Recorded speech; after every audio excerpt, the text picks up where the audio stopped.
Assalamualaikum warahmatullahi wabarakatuh. Nah, ini yang terakhir ya, 10 menit terakhir ini. Oke, kita gas saja langsung. Only applicable for some of the codes right now that we have more details on. All right. So when you modify exposure height, what mean roof height is used to base the wind loads off of?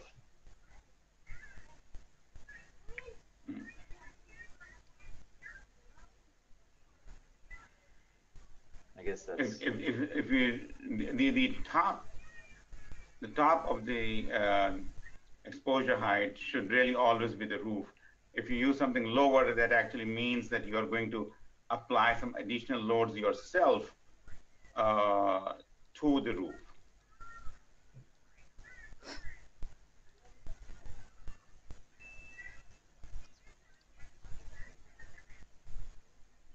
No, yeah. Okay. Oh, here we go. When do you need to assign diaphragms with different names, perhaps D1 and D2? That is if you really want, there are two portions of the building that are connected by some flexible members. You can have 2 or 3 or more diaphragms assigned to each floor, and each one of them should be given different names, so that, and then you can have some flexible members connecting them. So it's like, or you could even have 2 towers that go down, and you may want to keep those separated. There's one way up there, the very beginning.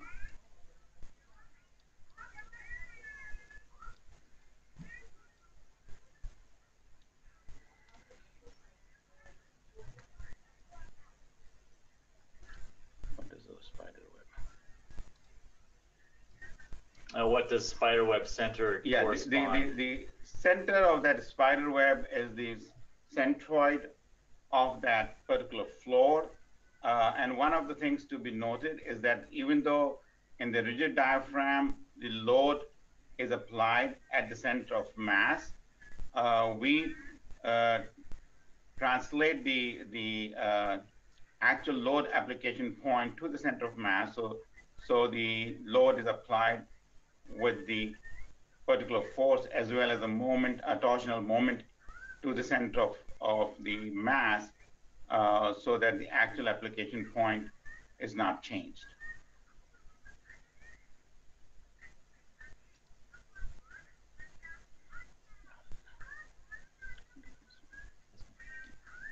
At the end, let's see, could you please talk a little about the difference between load patterns and load cases? Yeah, the load patterns are a simple way for you to keep your bookkeeping for the different loads that you've applied.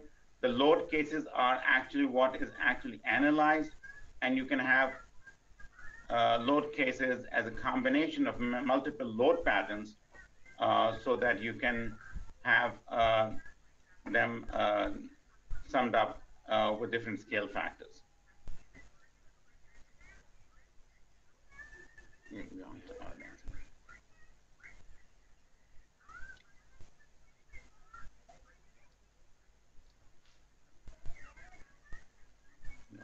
What about this one?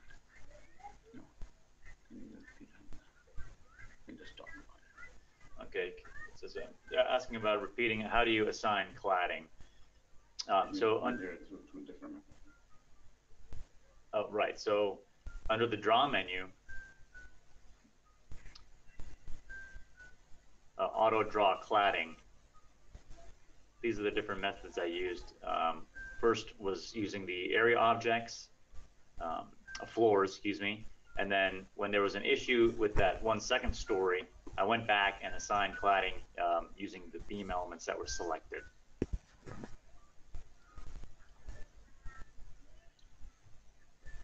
Why do we apply wind load in windward and leeward directions? Yeah, the main reason for doing wind load in windward and leeward direction, as you're talking about the coefficients that are applied to the shells, and if you apply the windward, if you say it is windward, then the program program will base the loading on the height at that particular location. If you say leeward, in most codes, the leeward load is constant based on the highest elevation in the structure. Here's the other one. Can we apply user-defined wind loads without a diaphragm? You can apply any load to any joint or to any shell. So yeah, you don't have to have a diaphragm to be able to do that. But then that's basically all under user control. Sama jam 1, jam 2.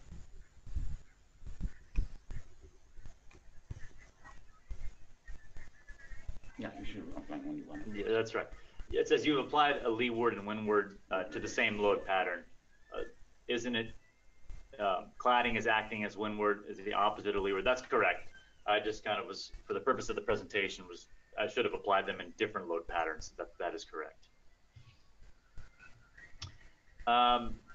Do we have to apply wind loads on both diaphragms and cladding at the same time? No, you don't have to do that. Shouldn't be doing that. That's correct.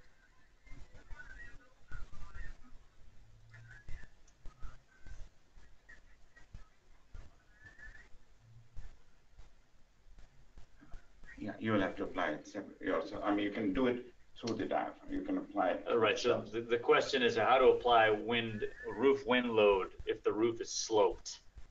You have to do it on the area.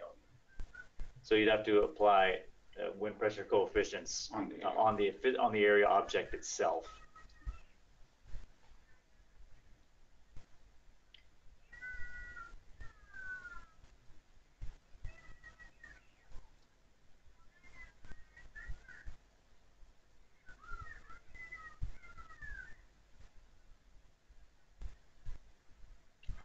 For some course you do. Okay, so does ETABS consider the gust factor based on the building's natural frequency, or must the user calculate that separately?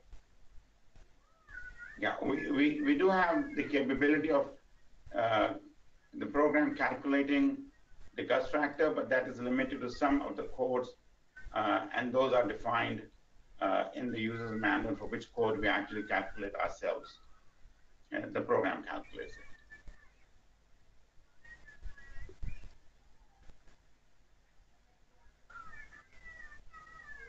It is done, yes. Does a program calculate the center of rigidity for both rigid and semi-rigid diaphragms, and does it show it? Yeah, it is in one of the tables.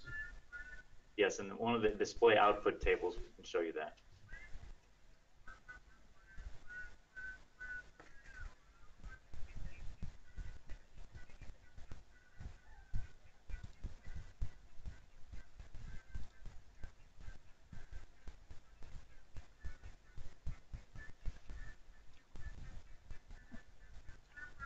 Shall we define different load combinations when using a code other than ASCE 710, positive and negative values for wind load? When the program automatically calculates the design loading combinations, we do have positive and negative values used in separate load combinations. If the user is defining it yourselves, they should have loading combinations, one for positive direction and one for the negative direction.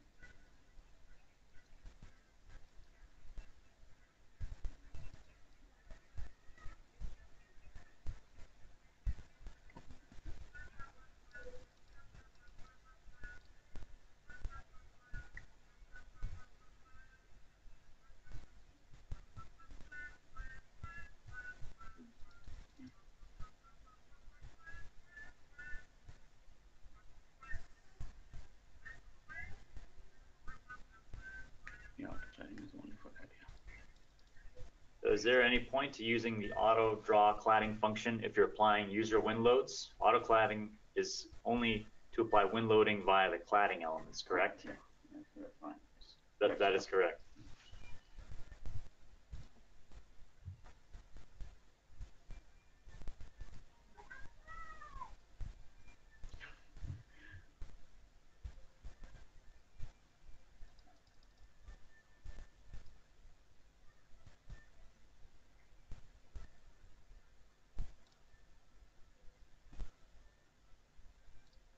Can we see the graphical center of rigidity of each floor? That is not currently possible, but we will consider that. Yeah, that's not possible. We'll consider that in the future.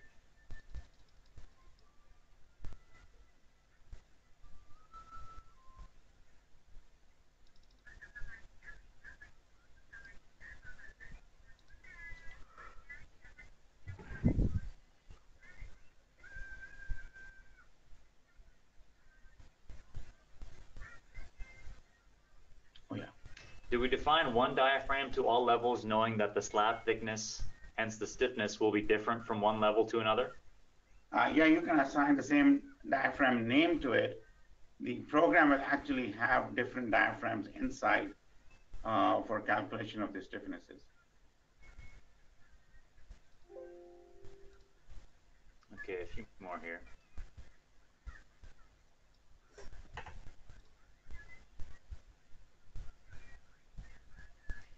If we consider only one load pattern for wind and select a case as create all sets, does it automatically consider both in X and Y directions, or do we need to create separate load patterns by changing the direction angle? If you assign a load pattern to say create all sets, the program will create actually 12 load sets for the ASCE code, and they will be included in the same load case, which will have 12 different answers, each one of them considered as a separate case. And when they are used for design purposes, each one of them is used in the loading combination for design.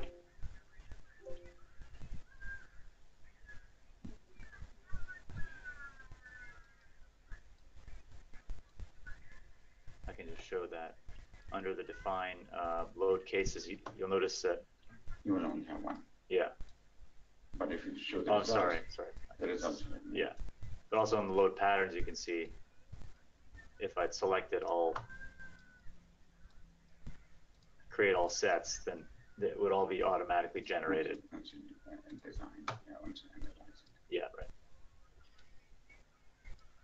Okay.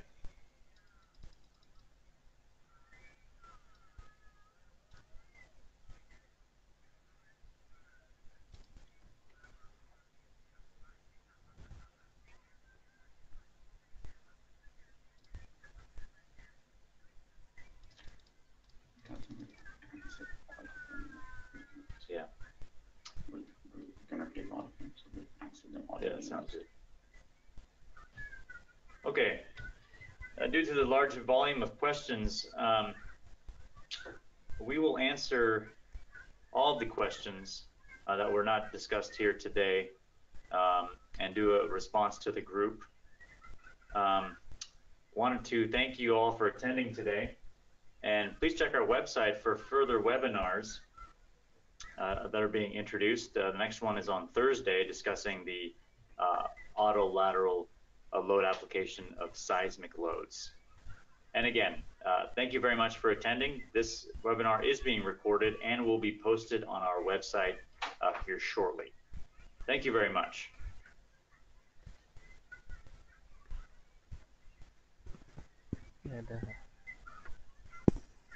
Jadi seperti itu ya teman-teman, yang kita dapat itu dari bagian hari ini kayak penambahan di dinding cladding ini ya, ini terus diafragma ya, seperti itu ya teman-teman. Semoga menambah sedikit wawasan dari kita. Cukup sekian. Assalamualaikum warahmatullahi wabarakatuh.